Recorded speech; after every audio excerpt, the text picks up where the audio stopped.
Bev was a character that I had done. She kind of grew out of doing the musical Hairspray when I was in Baltimore. Okay. That I would do with my friends. 1 second. You did Hairspray in Baltimore? It's fun because it's a different theme every Saturday.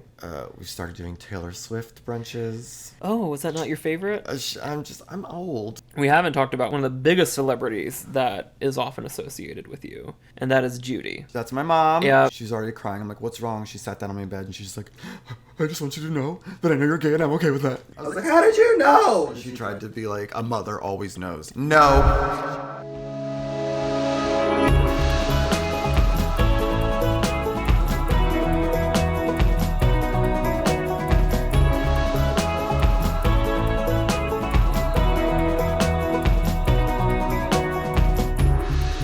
Welcome to Real Tea, the podcast where we steep in the world of real estate, sip on all things good in the world, and spill the best tea on everything from the housing market to drag culture. I'm your host, Dan Ritter, and today I am joined by Drew Gaver.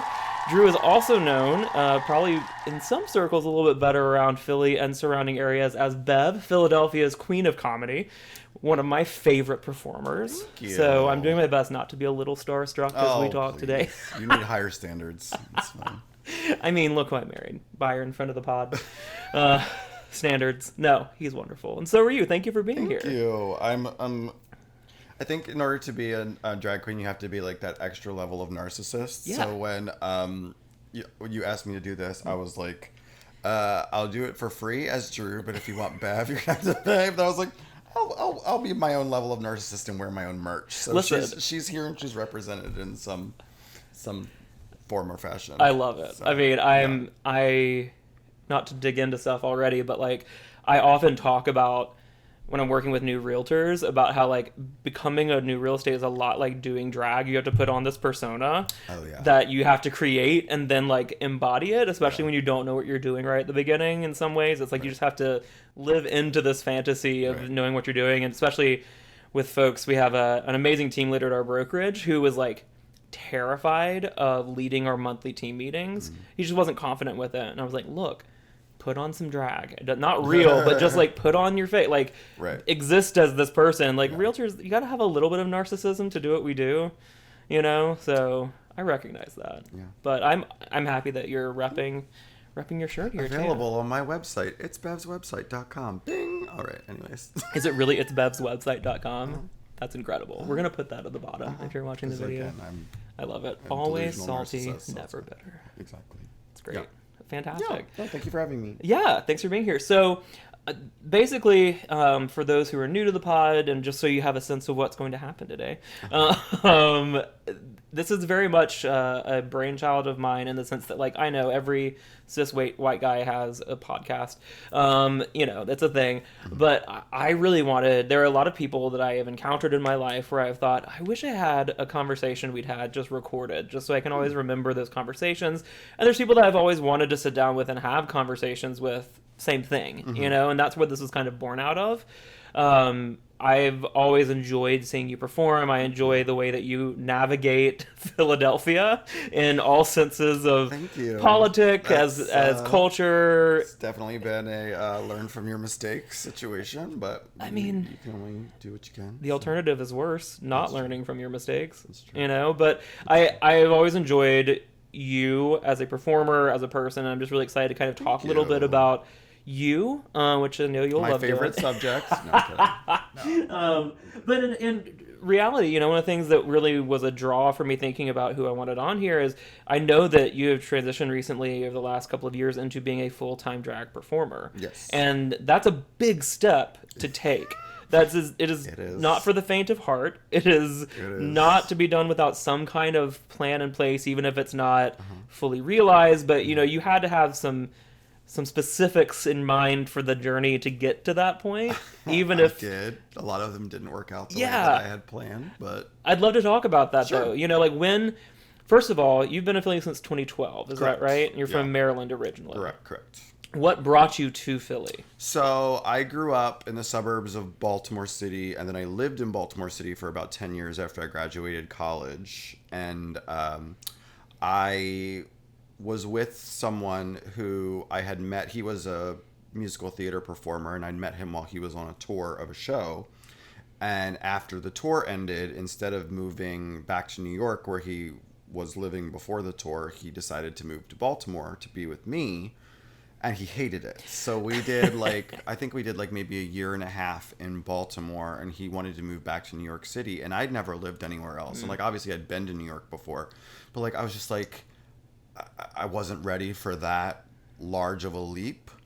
So Philly kind of was the next best option up 95, because it was a lot closer to New York for him to be able to go to auditions, and if he got into something he could go to rehearsals, and it was a lot closer in terms of vibe and size than I was used to, similar to what I was used to with Baltimore, and it wasn't so overwhelmingly scary as New York was.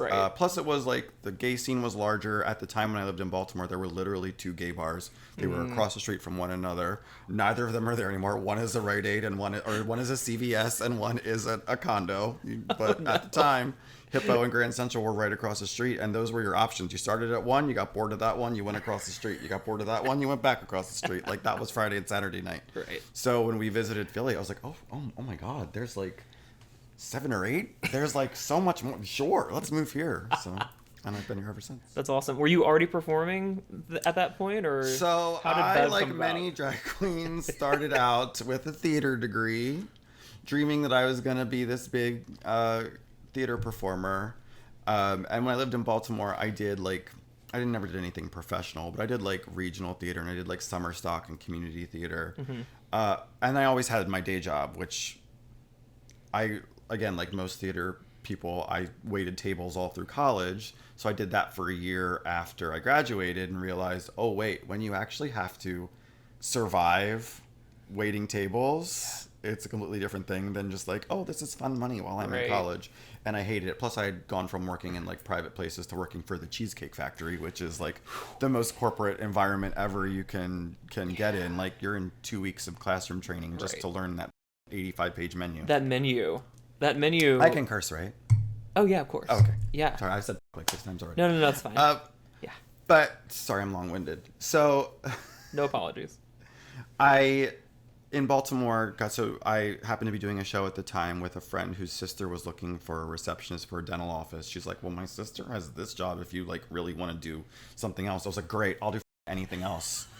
So I started, I think it was 2006 maybe. I started working in my first dental office, and I learned it quickly. It's something that was always not that I super enjoyed it, but I got to talk to people. I got to help people and do stuff, and then it was something where it was I never have to worry about working on this when I'm outside of the office. Right. I literally, per HIPAA, I have to leave everything behind those doors, and then if I don't at Friday at whatever time, I don't have to worry or think about it until Sunday. I can't work on it at home at night. I can't work. So it always allowed me to have theater as kind of my hobby in the background. So when we moved to Philly, I tried to seek out theater I was used to, and there really wasn't anything I was used to. I did a play, I did a musical over in Haddonfield, New Jersey. Yeah. But as far as theater itself, it seems it was either really avant-garde stuff,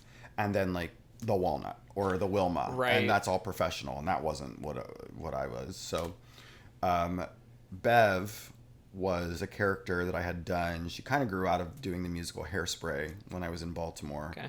But also kind of morphed into this improv church lady character that I would do with my friends. 1 second. You did Hairspray in Baltimore? One of the one of the last shows I did in Baltimore before I moved was the area premiere of musical Hairspray.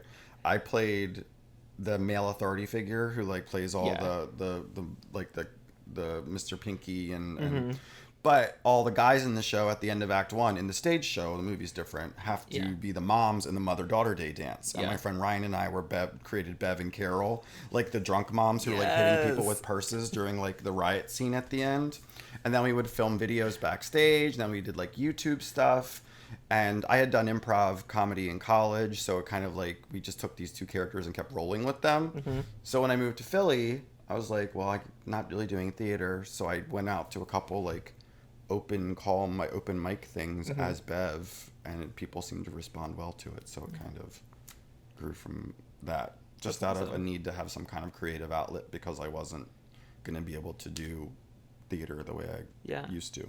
Yeah. That's great. So Yeah. how long ago was that? Right when you moved to Philly? Was it within the first like couple of years? Well, in Philly, I think it just came up on my time hop. The first show I did in Philly was a friend. Like, I had befriended this guy who did drag somewhat, and he had a birthday show at the Old Taboo, and that was in 2013. Wow. So my first like Philly drag show was 2013. Okay. And then I did a weekly competition show at Voyeur shortly after that called Drag Wars, hosted by someone whose name I won't mention because we're not going to give her any airtime. That's so correct. But Drag Wars is really kind of where it took off. But yeah, Okay. I had done Bev and Carol in Baltimore like 2011, 2012, and then I took a little bit to get acclimated to Philly, and then by like 2013 I was ready to kind of tiptoe out and see what was out there. That's awesome. Yeah. So even though Bev wasn't like born in Philly, really kind of came into It became more of like an actual like drag persona Okay. because before it was like my mom still makes fun of me because she's like, remember when you just wore all of my old clothes? Like it was very like Dana Carvey as the church lady. Yeah. It was like sparkly clothes from In that Goodwill, special. and then like church glasses. I had like cat glasses. I had one brown wig that I was actually the wig that I wore in Hairspray that I stole from the theater company. And like I'm old, so I grew up like the drag that I remember seeing when I was like coming out in college and stuff was like Coco Peru in the movie Trick, Right. and like she was also in Tu Wong Fu, and then she was in a movie called Girls Will Be Girls, and then I saw Varla Jean Merman, and she had a very signature look. So I was like, I'm gonna be like them. I'm gonna wear this one wig. That's gonna be my signature thing, and that's gonna be my thing. And then I realized very shortly after that, I was like, that is really boring. And now if I'm gonna do this shit in earnest, they don't want to see the same thing they saw last night. So I gotta like step it up. So then I became addicted. That is really interesting because I feel like there's a lot of older mainstream drag, like drag that people know that aren't like your layperson knows. That it's that single persona, like Ms. Richfield. You think like these this is the thing they do. Yeah. It's interesting to have seen that kind of start to change over time with more pop culture references to drag and things like that. And I wonder, do you think there is still a place in drag for a successful working queen that has just that kind of shtick thing, or is there too much out there? I mean, now? I think that there is, but in the everything nowadays comes down to RuPaul's Drag Race, and Drag Race has created such a culture of, like, just last night someone was like, we were talking about something. He's like, you wear the same outfit twice? I was like, yes. I paid like $500 for that outfit. I'm going to wear it a ton. Like, Yeah.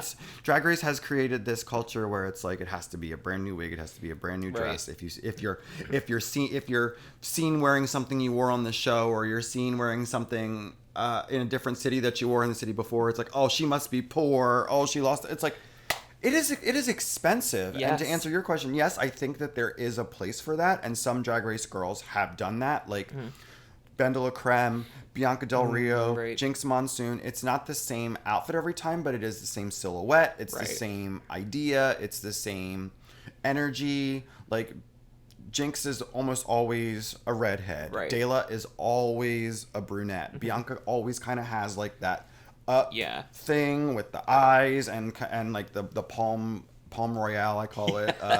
What's it in California? Palm Springs? Palm There Springs, we go. thank you. The Palm Springs aesthetic. And so I yes, but I do think nowadays, in the age of Drag Race and YouTube and social media and TikTok now more than ever, Right. it's so much pressure to be like, we've seen that before. We want something else. Right. It's like, well, great, pay for it. Right. Because like, it's not, y'all gag over these girls that spend like all this money on Drag Race. Like, yeah, Plastique Tiara spent $75,000 to be on All Stars this season. Yeah. and it shows because the runway package is insane. Right. But it's also like you spent $75,000 on this. I'm close friends with Safira Cristal, who was on last season, and she really she is very fortunate that there are talented seamstress, wig designers, artists that she is friends with in Philadelphia, who she was able to reach out to for her package, because nowadays if you can't just go on in like a sparkly dress that your sister made you, it's not that way anymore. Well, and I think that was why it was actually really, I think, for me, so fun to watch Safira on Drag Race this past season, because it really did feel like a celebration of Philly drag excellence, because knowing like, oh, these people did this for this, like every week getting kind of the breakdown of like, here's who did this, and the name recognition of that, which I thought was kind of special, because we've never really had that on Drag Race. But I also feel like in many ways Safira was tailor-made to be on a season of Drag Race. From the drag that I have seen in Philly that is Philly local drag, I struggle to see how it translates well to television, because there's so much nuance in the live performances that a lot of the queens in Philly do that I just don't think, I think it's hard to capture on camera, because there's a vibe that you feel in the room in some ways. A lot of people, I mean, there are definitely newer performers who start out with the goal of getting on Drag Race, and a lot of them have. But Philly has, since I at least started doing drag, there's a lot more avant-garde, there's a lot more artistic, there's a lot more there's goth queens, there's like their goal is not to be palatable to a mainstream audience. The goal is not to get on television. They don't give a fuck about TV. Like Safira was kind of a unicorn that kind of went back and forth between a lot of those different communities and was able to work within them. I personally don't particularly feel welcome in some of the newer scenes in Philly, but that might be just my own insecurities. But I think a lot of it, there's some that start off with the goal of just like making money and getting on TV, and then for some it's, this is my art. If you don't like it, I don't give a if you don't like it. I'm not doing it. I'm not doing it for you. I'm doing it for me. Yeah. So, I love that. Yeah. I mean, I think going back to, or I guess coming forward to making the transition into being a full-time performer, you know, that's a huge leap of faith. It's a big risk. In a post-pandemic world where we all had to kind of rethink everything we were doing. We were talking before we started recording today about the podcast that you had during the pandemic, recapping Drag Race, and how much Byron, friend of the pod, and I loved listening to it, and just had, it was just one of our pandemic things. And I feel like a lot of people outside of any industry, any world, really had to do a lot of people had to do a lot of kind of self-reflection and figuring out like, what is it that I want? What did that look like for you? Like, how did you get from the point of you were working a full-time day job through I'm ready to do this? Well, I mean, I think honestly the pandemic moved my want to leave my day job. I was fortunate and unfortunate. Like, I never really, my office, I managed a dental office. We were closed for 2 weeks, and then we had to go back because we were considered, what was the term? Like, it was like, you were required, like, they're necessary or whatever. Because a dental emergency can very quickly become a medical emergency. Essential. Like, essential worker. Yes, I was an essential worker. Thank you. I'm blonde. No, I mean... But so... during that 2 weeks, even when I wasn't working, like, I was talking to the owners, and because like we had to get they had to completely, like, not renovate the office, but like get the office ready to see patients again. That meant like putting up it was an open air office. Plexiglass had to go up, and curtains, and you couldn't get masks, finding masks so that we could be open, finding gowns, finding this, finding that. So that put a lot of pressure, and it was nice because like a lot of people, especially the ones that were full-time drag queens, when during that time, all of a sudden, I joke, but it's kind of true, suddenly everyone had an OnlyFans because it's like, well, so there was the move to like digital drag where people were doing brunches in their home, or people were like, you were making videos, and then there was a show that was just like video after video after video, and you could get Venmos from people. I would host RuPaul's Drag Race like viewing party in my apartment on Facebook Live. Like I thought people would want to watch me watch TV. I don't know, but that kind of the shine on that quickly wore off, and then it was just like, oh my God, how am I going to make my bills? How am I going to pay my bills? I was fortunate in that I had to go back to work, and I was working full time during that, and that was very stressful because we were in the time of Trump, and masks were like, no, people would fight with you on the daily about masks, and people would fight with you on the daily about taking their temperature, or someone who had you would make your cleaning 7-8 months ago, and then we'd have to cancel you because your temperature was 100.5 when you came in, and then you're screaming in my face, and if you have COVID, I'm trying, like, it was so nightmare. By like, as things started to open back up by summer of 2023, I was just like, I can't do this anymore. I can't. The candle is burning on both ends. I'm in my 40s now. Like, if I'm gonna do this full-time thing, it's gonna be now or never. I'm not, like, I gotta just pull the trigger and at least try it. If I fail at it, I have 20 years worth of skills in this specific field that I can pretty much go into any office and be like, hi, I've been doing this since 2006. Hire me. Right. So, and I left with the office that I left on good terms. Yeah. But to answer your question, I decided to leave my job. I had a health, not a health scare, but like a health situation in March of 2023 where they think I had a panic attack, and we had to go to the ER, and like my blood pressure was really high and my heart rate was really high, and we had to like adjust some of my like blood pressure meds and stuff. And my boyfriend was like, you're always stressed. If it's not work stress, it's drag stress, and it's this and it's that, and like you got to choose one or the other. And I was like, I agree. And I at least now the stress that I have is stress related to something that I care about, not stress related to somebody else's business. Yeah. Like, I don't give a if you think that we don't need a hygienist on Tuesdays when we have 9 million patients waiting. That's your business. Yeah, that's you. That's not your business. It's not my business anymore. I'll still get texts from some coworkers who will be bitching at something. I was like, I have not worked there in a year. This is no longer my circus. You all are no longer my clowns. I don't care. I had to be like, Serena, I don't care. I love you. I miss you. I don't care. Right. I don't care anymore. Yeah. That's such a big thing because, when I started doing real estate back in 2018, it's very much you eat what you kill. Like you have full control of your destiny for good or ill. So like same in a similar way for you, it's like you could work on getting that wig reset or you could not. And then you're going to make your own stress by doing that. But at least it's yours. Right. You have control over doing that, and not answering someone. I'm glad that you left your last job on good terms. I had many just shitty bosses over the years, like truly shitty bosses, that it finally getting to the point where I was my own boss for the first time was so liberating.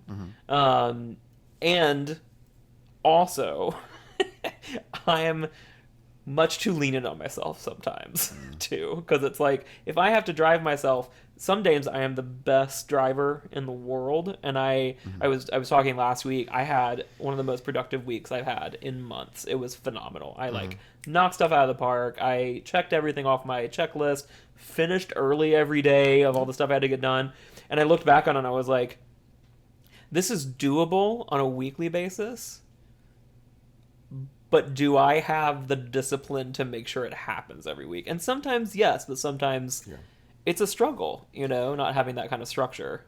I treat Thursday through Sunday are pretty much my performance days, and then I use Monday, Tuesday, Wednesday to do all the behind the scenes stuff, whether it be emails, whether it be creating flyers, creating mixes, doing Zooms about events, like following up with different things. Like, so I feel like I'm always working. I'm the type, like, I'm not good at just like relaxing. We went on vacation a couple weeks ago with my parents, and by like Wednesday I was like, I can't. Alexa sometimes thinks we're talking to her. Oh, I was like, I can't just sit at the beach. I can't just sit at this pool. I need to be doing something. And my boyfriend was like, we're on vacation. Calm the fuck down. I have a similar relationship with my husband. He does not relax well. He was just off for 2.5 months because he finished hematology and oncology fellowship before starting. He just started a new job at Jeff, doing blood and cancer, basically. God bless. It's been a long 3 years of getting him ready to do that after all the other stuff. But it's funny because by like week 3 of being off, he had been so looking forward to having just this space between things. Yeah. He was ready. Like, he was ready to go back. I've rested now. He was struggling to not have work emails to read. He was like, I need to look at charts. I'm like, you don't have a job right now. Like you're supposed to sleep in. You're supposed to game. So when he went back on Monday for his first day, it was like we all just went, okay, we have structure in our lives again. Yeah. So I get that. I'm not that. I relax very well. I enjoy relaxing. My problem is I've had to learn doing this work how to remember to build in the time for relaxing because I will get tunnel visioned and just wear myself out.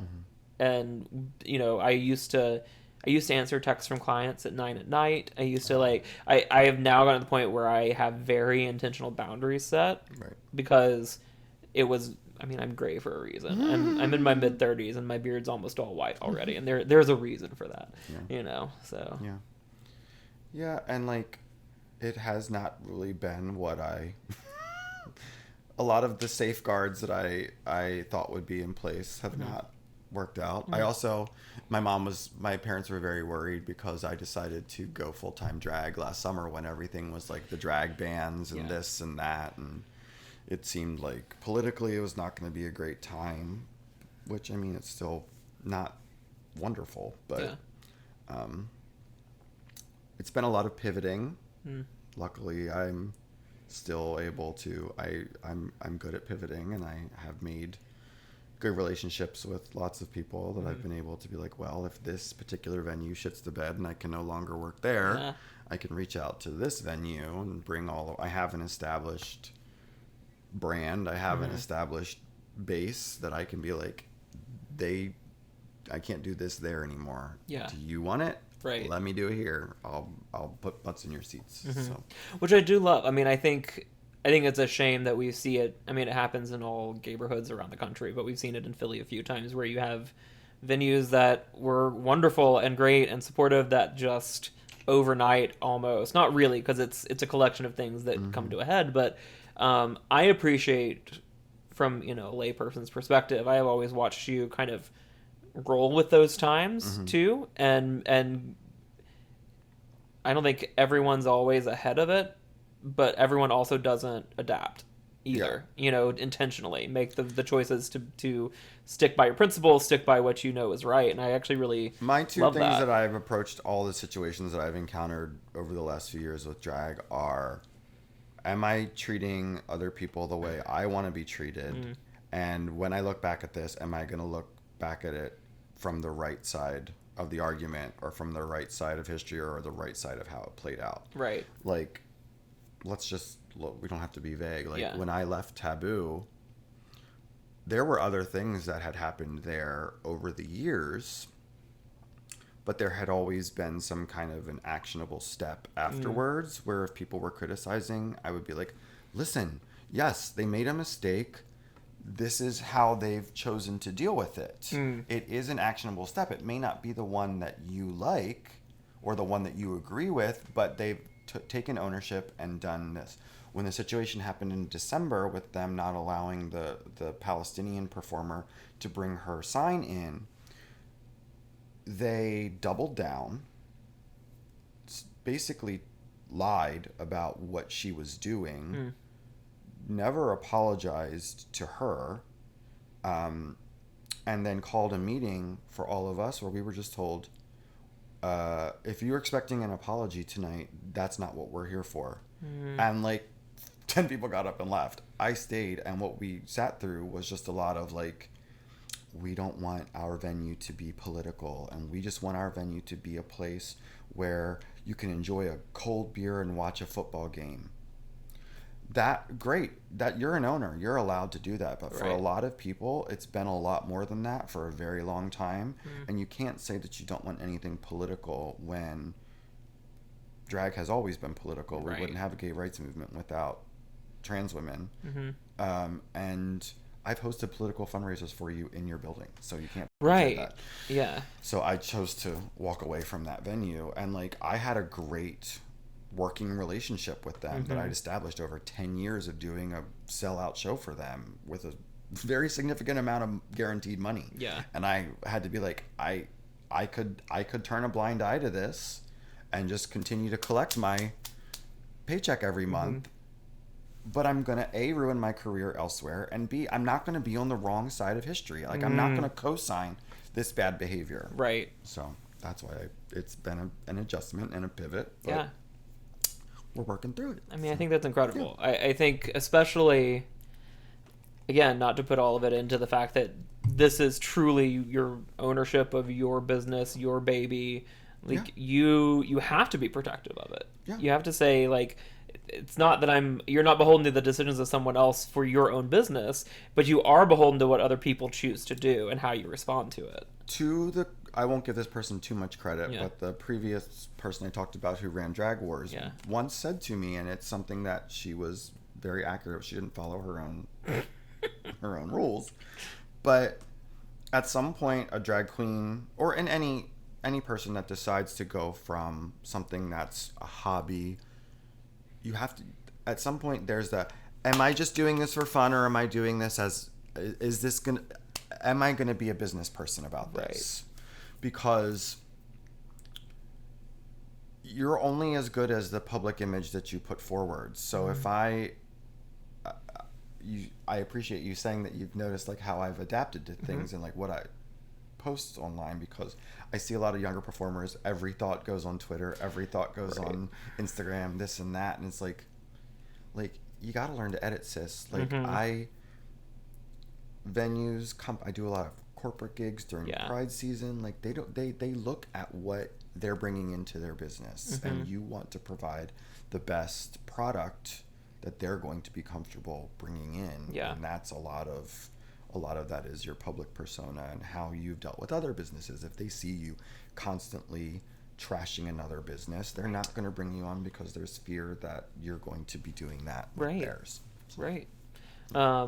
I want to talk a little bit about some of the awesome things you do weekly and monthly in Philly. We're going to take a quick break. Okay. When we come back, I'm going to talk about Big Wig Brunch, talk about Bitch Fest.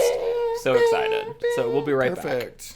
Hey folks, Dan Ritter here, and in addition to hosting the podcast, I'm also the team leader for the Best Philly Homes team at Keller Williams and Power in Philadelphia. While I call the vibrant city of Philly my home and workplace, my network extends far and wide across the country. I've cultivated relationships with real estate agents from coast to coast, ready to assist with your property endeavors. Whether you're looking to buy, sell, or just have questions about the real estate market, we've got you covered. If you have any real estate needs or topics you'd like us to discuss on future episodes, don't hesitate to reach out. Visit realtywithdanritter.com and click on Contact Us. We're eager to hear from you and help make your real estate journey a smooth and successful one. And we're back. I'm back with Drew Gaver, also known as Bev, Philadelphia's comedy queen. Aunt Beverly. I love seeing you perform. Thank you. Actually saw you in Memorial Day weekend in Rehoboth, which was also a surprise and fun. That sounds vaguely. That could be true. That was bingo. That was a long weekend. It was a long weekend. It was a good time. We had a great brunch bingo sitch. Oh, that's right. Yes, brunch bingo. In the words of Celine, it's all coming back to me now. Well, that's that's what happened. Yeah. Sounds like me. Okay.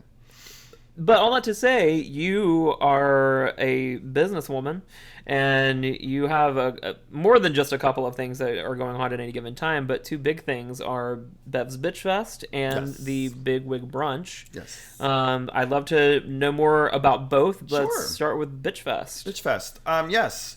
So that is a show that I have been doing in Philly for October will be 11 years. Wow. I started it at Taboo when it was in its old location, now a high-rise condo building, with a producer, he who shall not be named, and someone else that we're not going to talk about. I'm not going to give him credit for anything. As we skip through the graveyard. I know, right? There's more to come. Don't worry. There's going to be someone else we're going to talk about that we're not going to name too. But it started off just kind of like as a one-off when I was first doing Drag Wars. And at the time, the drag scene in Philly, especially when I moved here, there really were like three things going on. There was Bob and Barbara's on Thursday night. Mm-hmm. Brittany Lynn had her crew that worked a few different places. And then Mimi I'm First had Dollhouse and Drag Wars at Voyeur. Right. And so it wasn't like there was 17 shows every single night of the week and every venue had one and everyone. So when I first started doing my show, I was one of the few that was actually like doing like comedy mixes,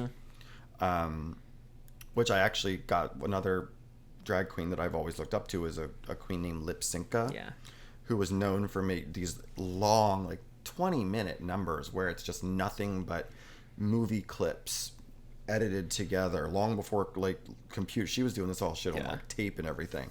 And I kind of like took ideas from that and morphed it to fit my aesthetic, and people responded well to it, and Taboo wanted to make it a monthly. And so we moved it when Taboo moved to the new venue. We moved it there, got a bigger budget. And it was monthly. I call it Philly's longest running comedy drag show because it's not the longest running drag show. Bob and Barbara's has been around since like the Paleolithic era. But shout out to Lisa, I love you. Yes. But yeah, so I still do it monthly. It's now at Cockatoo. Cockatoo opened its arms to a lot of us when all the Taboo stuff happened. Been working with them. I do a weekly trivia for them, which is how I kind of got the foot in the door. And then when everything happened, they were actually like, hey, doll, we see what's happening. If you need anything, just let us know. We've got space. And that was that was nice to kind of have that option. I went into the meeting at the other venue with a hope that there would be a way to move forward and keep things as it was. And then I realized that it wasn't. And I was just like, with the next day, I was like, great, let's pull the trigger. This was a shit show. I'm not doing that anymore. Right. You all have offered. Let's try it out and make it happen. Also, shout out to Cockatoo because it is just a neat. It's a great place. Space. It's a great space. Great I know, location. like some people are like, they're never open. They're like, like we're. I love the owners, Rob and Akshay. They're great guys. We're working on it. Working on it. Yeah, growth. They like to see. So now that they've seen how busy it can be with a viewing party, they've seen how busy it can be with a brunch, how busy it can be with a nighttime show like Bitch Fest. That like we've got to adjust some things to accommodate that. They weren't used to high volume. Right. They opened it during COVID, right, when supply chain was limited, so their menu was limited. It kind of got not a bad reputation, but not like. It was new. They don't have tequila. Well, they're trying to get tequila. Yeah. Like they're like you got to give them a chance to get shipments in. Like give them a chance.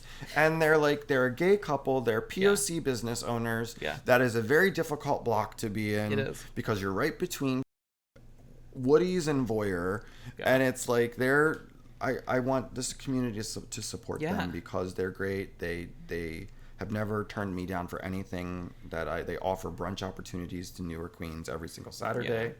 So, you know, the LGBTQ plus alliance, real estate alliance, actually had our first mixer at Cockatoo. And I think that I always keep it in mind. I have it in mind of like, oh hey, here's a venue that's nice to support in Philly, that's queer friendly. Yeah. Obviously in the I neighborhood. did a lot of like Pride, Mm-hmm. like corporate happy hour events there. Oh, A lot nice. of I saw a lot. Like I did one for Pico, did one for Comcast. That they would have been at the previous venue, and they moved. That's great. To that venue, so I think it's great. But yeah, so Bitch Fest is, knock on wood, still going strong. First Saturday of every month at Cockatoo. That's awesome. And then now you have a company, yes, too. So tell me a little bit about Bigwig. So, I started doing brunches. We originally started. It started myself, Vincent, Sutton Fierce, and Anita Manhattan, who are three of my close friends who all do drag here in Philadelphia. We all worked together doing brunches for Mimi I'm First under her company, which was called Drag Diva Brunch.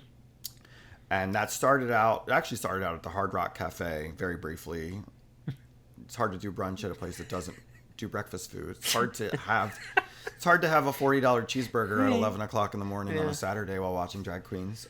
So then we moved to Chibo Italian restaurant, which was on Walnut, which is now Chatai Thai. I remember that. Yeah. That's kind of catty corner across the street from Woody's. Yeah. And then they closed for some renovations, and we're going to be closed indefinitely. So Mimi partnered with Live Nation and moved us to the Punchline Comedy Club out in Northern Liberties across from the Fillmore. Right. And it was very successful there. Until the pandemic. And then some events occurred, and she sold the business. She sold all of her businesses, not just Bigwig Brunch, but Drag Wars, pretty much anything attached to her name, to another producer, whose name we won't mention, who within a year, he basically ran the company into the ground, stopped paying performers, took out a massive PPE loan, and then ran off to Mexico. Like literally, fled the country. He had taken over all of the events at Taboo. He had his own company prior to that. Everything kind of fell apart, and Live Nation, basically the general manager for all of the Live Nation venues in this area was like, you don't need them. You don't need her or them. Like, you guys are the ones that, like, True back story. when Mimi was involved, she would do brunches occasionally, but like myself and Vincent were the hosts, and like we had a core group of cast. So she was like, just do it yourselves. And I had a few years prior, at the recommendation of a friend of mine who's an accountant, been like, you need to get an LLC for drag. If you're doing this as a business person, you can only get like tax breaks and write-offs and this and that, especially Trump made that a lot more difficult. If you're an established business owner. So I already had experience setting up an LLC. So yeah, we set up an LLC under Bigwig Brunch, and basically continued with the same format. We made some tweaks as far as casting and programming and that kind of stuff. But we've been doing Bigwig Brunch at the Punchline every Saturday since we took over in February of 22. Wow. Yeah. That's the incredible. LLC was established in February of 2022. Okay. So, yeah. And it's fun because it's a different theme every Saturday. We try to do tributes to artists. We try to do tributes to, like, this coming weekend is Golden Girls, which is always one of our big hits. We do we started doing Taylor Swift brunches. Oh, was that not your favorite? I'm old.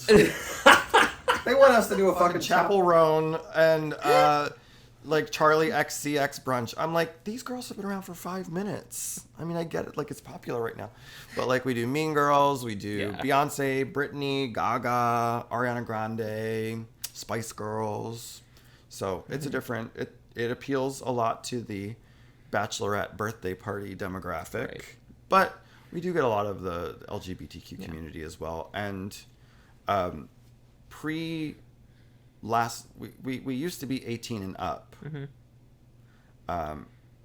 When all of the stuff happened with like the drag bans and trying to say that children were being groomed and all this kind of stuff, we kind of nipped that in the butt and just made it 21 and up. But it technically, I mean, if you're listening to this and you have someone that's underage but you think can handle a drag show, it's fine. You just have to alert the box office. Okay. But yeah, so That's awesome. It's nice to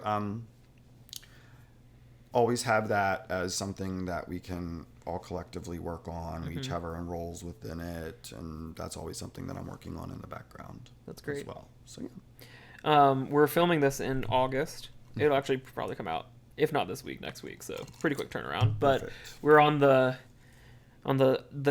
come down from Pride a little bit now. Yeah. You had a busy Pride as always. Did have a busy Pride. How was June for you? June was crazy. Do you remember June? I do remember June. It's busting out all over.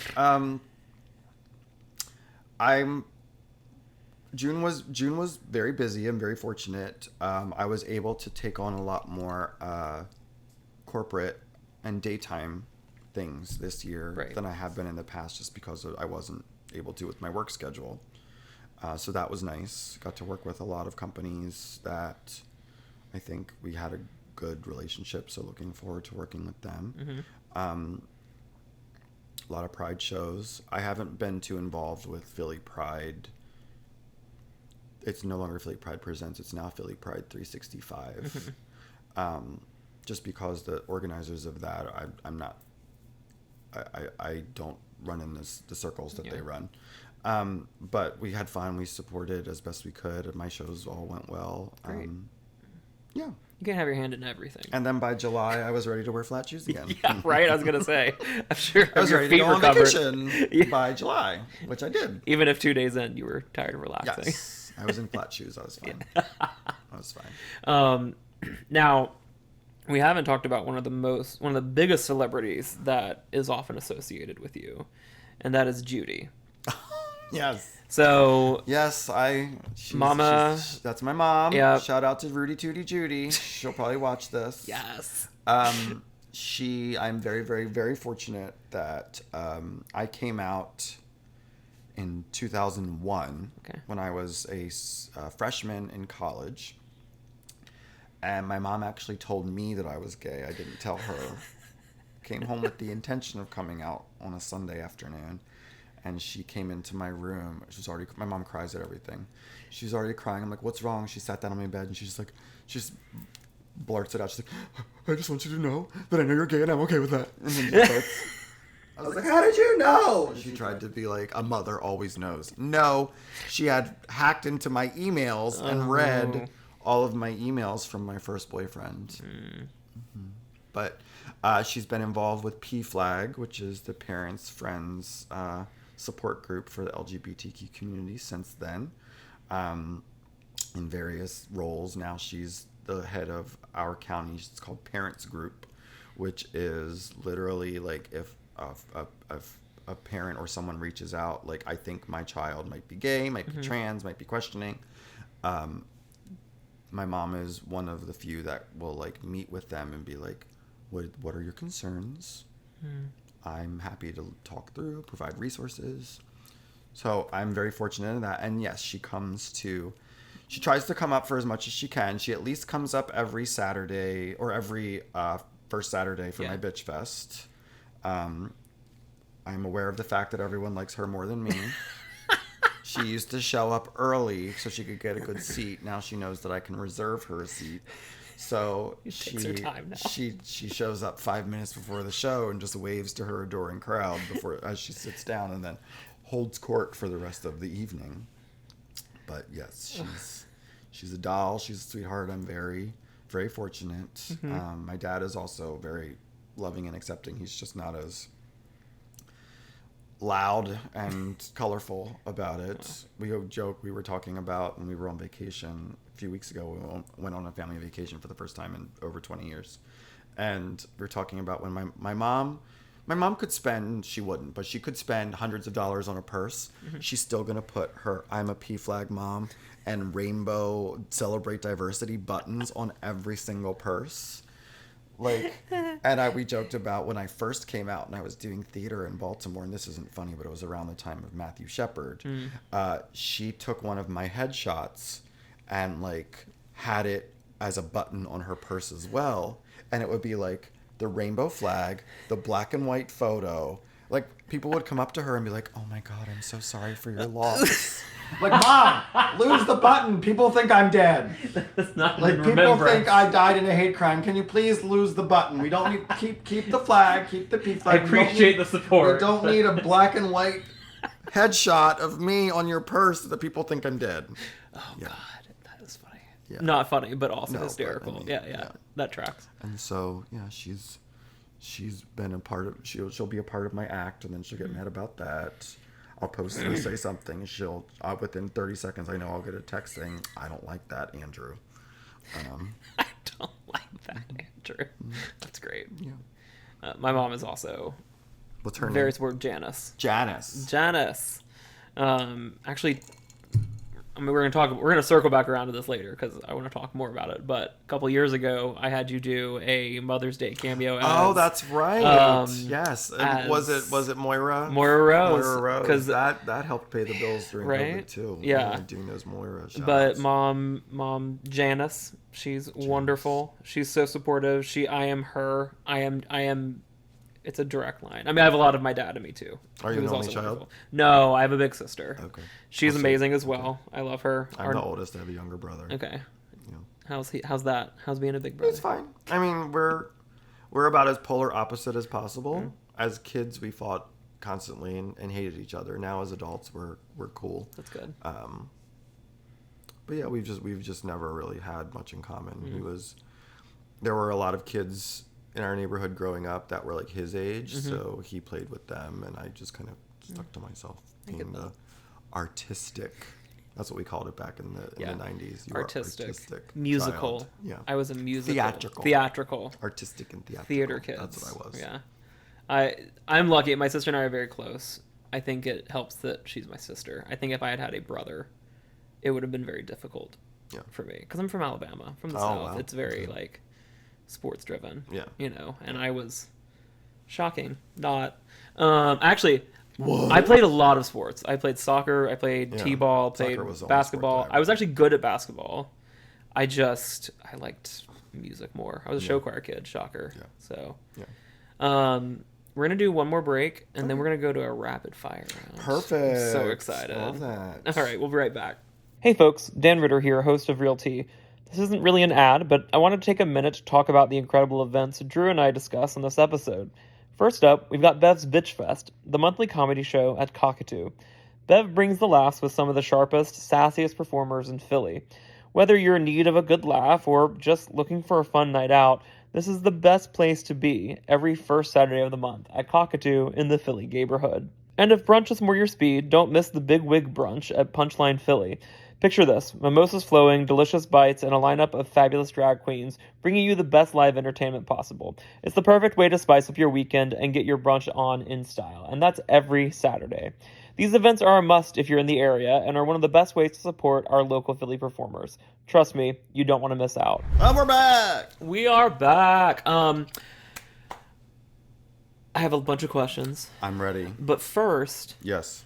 We were just talking about Moira Rose and cameos. Yes.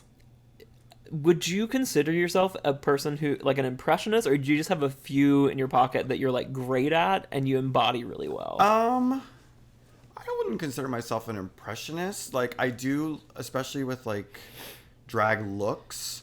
I do love doing a character, especially with doing the themed brunches and doing a lot of themed shows here in Philly. I do love. A sassy diva, like a character that I can oh my god, I have to make a Agatha Harkness thing, like yes. But Moira, I don't even know how I realized I could do the voice. But yeah, I first did her, I think, for like we would do a Snatch Game episode of every cycle of Drag Wars, and one year I did a very rudimentary version of that, and then like. I first started watching that show right when it first aired because I was always such a huge fan of the Christopher Guest movies with Catherine O'Hara and Eugene Levy.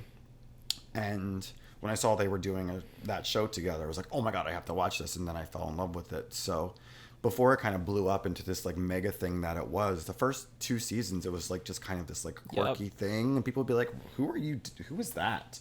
I'm like, Catherine O'Hara. They'd be like, "Who is that?" I'm like, "The mom from Home Alone, Delia from Beetlejuice." Oh, and then of course it like blew up. But yeah, I think like there was so much mania around the show finale and like ending right around the time of COVID. So I would do these like Facebook lives where I would just sit and like talk to people. And then I had actually applied. It's funny. There was a guy who I actually befriended on Instagram, Michael Judson Berry. He was the guy that kind of went viral doing her on TikTok. Okay. Yeah. And he messaged me. He's like, "Oh my God." He's like, "I've watched a lot of Moira's." He's like, "I've never seen a drag performer who can do the voice too." Yes. He's like, "You have to give me makeup advice." I'm like, "I am not the one to give anyone makeup advice. Believe me." He's like, "Oh my God, that wig is perfect. Mine is just a shitty one from Amazon." I'm like, "So is mine. You just got to find the right one, girl." Like, I think I might have actually like sent him the link to the one that I had got. Hilarious. But yeah, it was just like a big, and people I would have like 100 some people on those like Facebook lives. Everyone was just like sitting at home. Yeah. Doom scrolling on their phone. So if you could like make somebody laugh being like, "Oh, hello, Timothy. What brings you into my fair hamlet here on Facebook today?" Like you can, like, I don't know. It's just, and then, and he was when he's like, "Oh my God, you have to get on Cameo." Right. And I was like, I'll okay. And I applied and I got turned down because I didn't have enough social media following. No. So I was like, I'll just do it myself. Yeah. Yeah, oh yeah, because I didn't get it. So I think I just messaged. Oh, literally, yeah. I would just like put it on my Facebook or on my Instagram, where I'd be like, "I'm in Moira Drag today. If you want like a shout out," like it was big for Mother's Day, like Pride Month, all that kind of stuff. I did a lot of them. Yeah, I would record like 7 or 8 of them at a time. Yeah, I would just like write down on a piece of paper like. And I'd have it like, if this is the camera, I'd be like, "Hello, Cynthia, it's me." Like, yeah. That's great. That's actually how I try to do a lot of video stuff for real estate, and I will just have a rapid fire. Yeah. I'm gonna knock 6 or 7 of these out. I'm actually on Cameo now, and like it's nice because they give you like the like you're actually like in like a little window, and then like all the script you need is like right there. Nice. That's great. Yeah. I know you don't relax well. Yes. But when you do relax, yes. What is the thing that helps you relax the most? Like, where do you get the most relaxation, I guess? Middle-aged women yelling at each other, aka the Real Housewives of any. Oh my God, who's calling me? Oh God, you're so popular. Sorry. You're fine. I think it's the vet, but I told him I wasn't available until 2:30. It's fine, I'll call him back. Okay. We'll edit around that. The Real Housewives. We won't. No.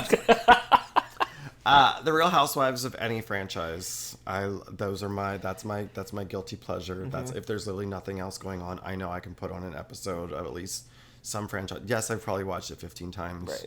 But like again, like being a gay man, especially being a drag queen, I love a bitchy middle-aged woman who like is in sparkles.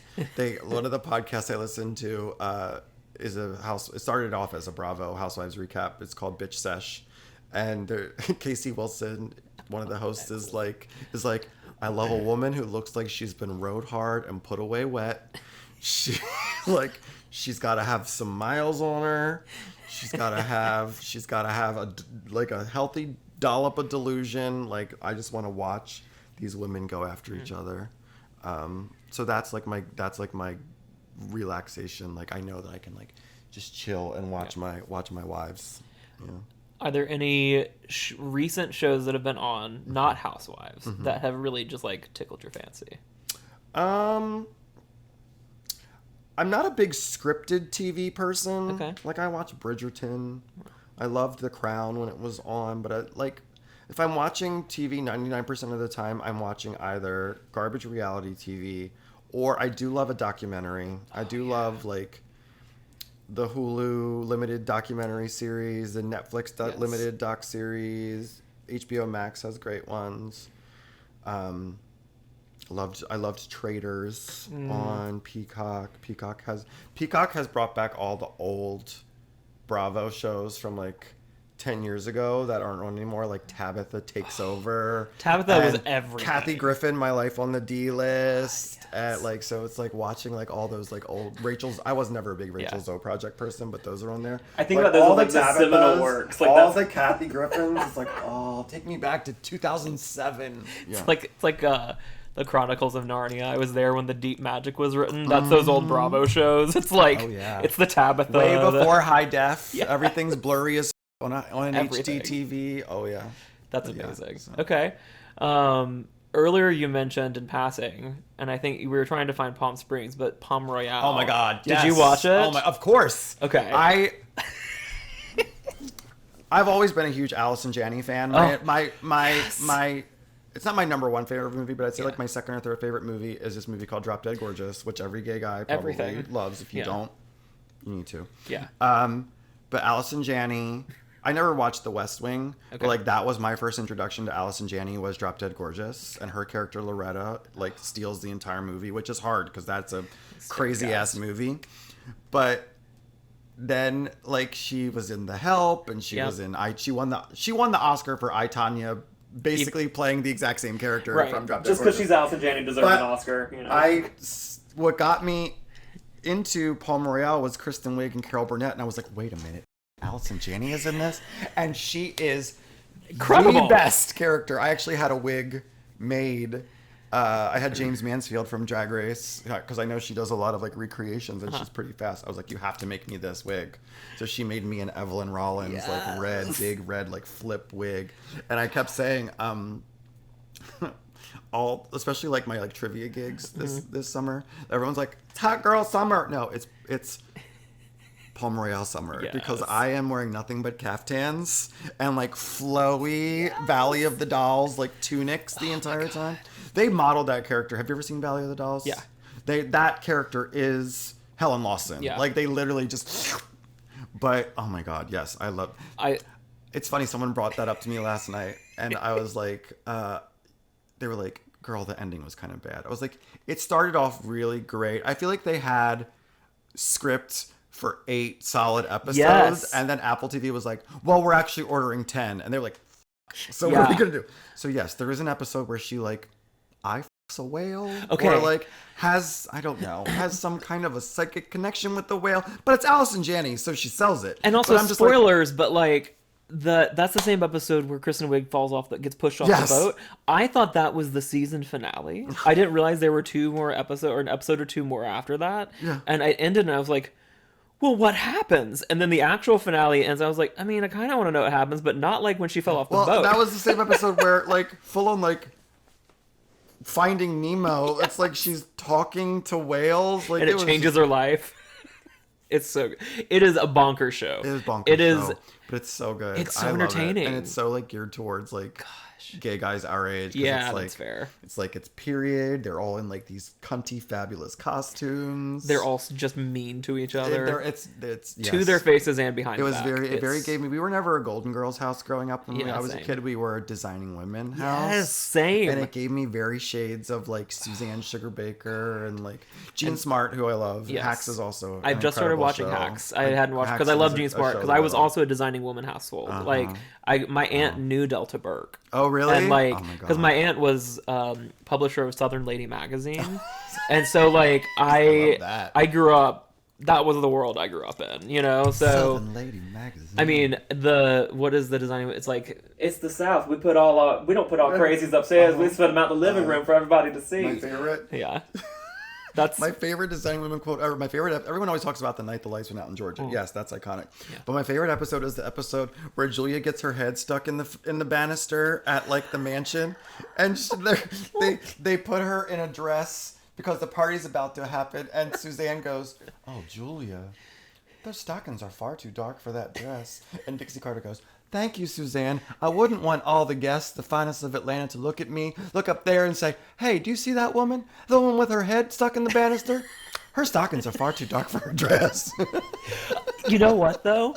It's just like, it's so cunty. It's so good. It is the women I grew up with though in Alabama. Oh yeah, I mean, sure. my mom, I'm my sure. aunt, I all the wish. Yeah. it's just Anything with a southern accent, like it's bless their accurate. heart. That's the thing that's crazy is how accurate it is. People, Yeah. I think people don't realize this is what Southern women of that age. That's just what it is. Yeah. So yeah, we were not a Golden Girls household, but I have seen every episode of Designing Women. Yeah, but no, Palma Real. I'm glad it got up season 2. Hopefully they learned from their mistakes. Or at least just like closure. That's my thing. When I invest in a show, even if it's not, I know it's not going to be my favorite show ever, but if I'm like, I'm going to watch all 10 episodes, it either better end with resolution or I better know there's another season coming. Because I was saying, I need them to bring on someone else related to Carol Burnett and have her be played by Vicki Lawrence. Like, give me Vicki Lawrence and Carol Burnett together, like playing sisters or playing like long. I don't know. There's that's a lot brilliant. of options. Yeah, I love that. You just had a family vacation. I did. We are barreling into fall. Yes. Which means people are back in the city more often too. Yes. So maybe higher numbers of people coming out to things potentially than in the summer. I don't know if that's something you encounter late summer. I mean, Pride, like I always say, June, October, and December, if you're a working drag queen, are always your busiest. Okay. Because June is Pride Month, October is Halloween, and then holidays. Yeah. I am looking forward to a busy fall because we have a lot of events planned around, like Wicked, I think is going to be a big thing. I used to do a yearly, for a few years, I did a yearly live stage production of Hocus Pocus. Right. That kind of got a little unwieldy after a while. Right. So I'm not doing that again this year, but I do Winifred a lot for different shows. And this year I'm actually going to be promoting. I'm trying to do a lot of like private events. Like if you're having a Halloween party. Nice. I do a great Winifred Sanderson. So come for that. That's really smart. But yeah, so the fall is going to be good. I do it. My friend Ryan Wyrowski and I produce our annual charity event called the Philly Beauty Ball. That's held every year at Voyeur. That's going to be in November. And Beauty Ball is huge. I mean, you've raised like $75,000 or more with that. We've raised over $75,000. That's amazing. For that. I kind of inherited it from a friend, my friend Rick, when he moved from Philly to New York. Ryan and I have been doing it for 7 years now, I think. But yeah, so it's a huge undertaking. It's at Voyeur. We bring in we used to bring in Drag Race girls. Now that got prohibitively expensive. It's like, I'm not trying to spend all our money for a charity on some bitch from Vegas who's going to show up, do 2 numbers, when we've got incredible local Philly talent that I can bring in and pay them well and have it be a fabulous party. But yeah, it's Saturday, November 9th at Voyeur. So Saturday after the election. Hopefully it'll be a wonderful celebratory party for us all. Hopefully we won't have 7 days of what's going on this time. Yeah. You know. Yeah. I mean, we probably will, but maybe not. I'm I'm feeling a level of hope that I haven't felt in years right now. I am as well. And I'm just vibing on that as long as I can. I am as well. I'm cautiously excited for the debates that have been agreed to and scheduled. I might be hosting a debate night viewing party somewhere. We're working out the details with that. Great. That's awesome. If people will shut the f up and watch it. Well, the problem with viewing parties. I'm like, you came here to watch TV. Shut the f up. God, I'm an old woman. I want to hear my programs. We were at a pool party several months ago, and we're all around the same age. We're in the pool. It's an indoor pool. So we're watching TV while we're inside, and someone gets out of the pool and turns on the closed captioning, and everyone cheers. And that's when I went, "Oh, that's the stage of life we're in." We're fully. When I'm hosting Drag Race viewing parties, if I don't have closed captioning on, people will bitch at me because sometimes it gets so loud, people don't shut the f up. You can't hear anything. Yeah, that's real. Yeah. Drew, this has been so lovely. We're done already? I know. Well, because I always am... The feedback that I get on this thing is like, oh my God, it's more than an hour. I'm not going to listen to that. I'm like, well, the problem is I could talk to all these people for more than an hour. Yeah. But, so we have Beauty Ball coming on the 9th of November. Yes, Beauty Ball. Bitch Fest, first Saturday of the month every month at Cockatoo. Correct. And every Saturday, Big Wig Brunch. Big Wig Brunch. Any other big things coming up that you want to... Off the top, you'd think I would be more prepared. No, those are the big ones. Bitch Fest is always my baby. That's the one that I always try to do the most with. And then brunches are every Saturday. Yeah. I am, you said this comes out shortly. Either this week or next week, yeah. I am doing 2 additional ones now that I think of. I'm doing, I believe it's Thursday, October 11th. Okay. I'm partnering with Planned Parenthood. Awesome. To do a benefit for them that's going to be held at the Punchline here in Philly. Myself as well as some other drag performers. They have like an annual gala, and they said in years past they've just kind of had a speaker, so they wanted something more fun this year, so they're trying to do more of a party atmosphere. All proceeds for that will go towards Planned Parenthood here in Philadelphia, which is obviously something that we should all be supporting and protecting, since it's a hot ticket item this election. And then Saturday, September 7th, I'm actually hosting a brunch at Knock in the Gayborhood. Fun. Knock's trying to dip their toes into the brunch scene. We did a private event there, and they really liked it. They're like, let's do this. So cool. I'm like, I'll try and make it work for you. That's awesome. Remind us all your socials, your website, your Venmo. All socials. I am It's Bev Bitch, ITSBEV Bitch, like Brittany but elderly. That's what I always say. It's Bev Bitch. That's Instagram, TikTok, because I'm very young. That's also Venmo. And then my website is itsbevswebsite.com. Wonderful. That has my calendar, merch, has I'm available for I have a lot of testimonials from like weddings and corporate events. Kind of shows some of the illusions that I do, characters, that kind of stuff. And also remember, if you're going to a drag show, tip your queens. We didn't talk about real estate at all. Yes, we did. We talked about being a realtor, about owning your own business. Like that's the thing. Every week, I was worried you were gonna ask me. I'm like, I don't know. I'm a drag queen. I rent. I don't know. No. It's more than just. My mom will be like, I can't believe the amount you pay for this apartment. You could have a mortgage. I don't want a mortgage, Judith. It's fine. They're like, you might have. Well, we'll talk about that offline. Yeah. I'm gonna sell you a house. No, not really. But maybe. Anyway, that's Real Tea with me, Dan Ritter, and Drew Gaver. Bev, Philadelphia's Queen of Comedy. Make sure to check Bev out. Website. Support local drag queens. Tip your queens. Tip your queens. And I mean that. Costs a lot of money to look this cheap. Bye. Okay, Dolly. Make it a great day. Real Tea is hosted and produced by Dan Ritter, edited by Vincent Panlaqui, music by Music for Makers, and artwork from the creative mind of Jeff Boob, owner and designer of JawnGoods. If you have any questions about real estate in the greater Philadelphia region, or if you have any feedback or questions for future episodes, please go to realteawithdanritter.com. Thanks, and make it a great day.